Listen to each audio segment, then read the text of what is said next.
एक बार की बात है। एक छोटे से गांव में एक युवक रहता था। उसका नाम राजू था। यह गांव बहुत ही सुंदर था और इसके आसपास हरियाली खेरी हुई थी।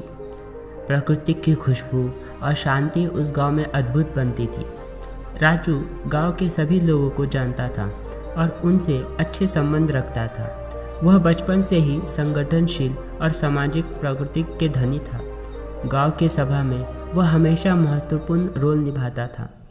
उसके साथ साथ अन्य लोग भी उसके साथ अपने मुद्दों का समाधान खोजने के लिए उसकी सलाह लेते थे। लेकिन एक दिन एक अचानक आया हुआ रोग गांव में फैल गया। लोगों को इस बीमारी का कोई इलाज ही नहीं मिल रहा था और रोगी को लोग संख्या दिन प्रतिदिन बढ़ते जा रहे थे। लोग डरे हुए थे। राजू भी बहुत चिंतित हो गया था। उसने सोचा कि क्या संघर्ष का अंत है? क्या अब सब कुछ खत्म हो गया है? लेकिन फिर भी उसकी निश्चयता टूटती नहीं। एक दिन राजू को गांव में सभा के लिए बुलाया गया।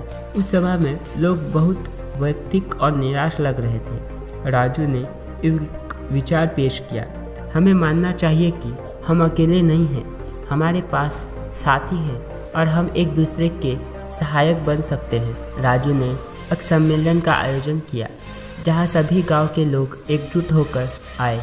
वे मिलकर विभिन्न समस्याओं का समाधान ढूंढने के लिए मिले। उन्होंने साझा रुचियों और कौशल्यों का इस्तेमाल करके साथी गांव से सहयोग भी मांगा। कुछ समय बाद राजू ने एक जानकारी प्राप्त की कि दूसरे गांव में एक उपाय मौजूद है जिनसे रोगों का समाधान संभव है। उस उपाय को अपनाकर रोग से पीड़ित लोगों को ठीक करने में सफल रहे।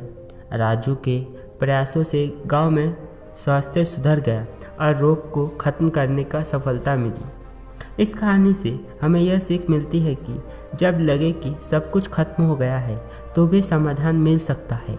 हमें अपने सामर्थ्य और विश्वास रखना चाहिए। एकजुट होकर समस्याओं का समाधान खोजना चाहिए।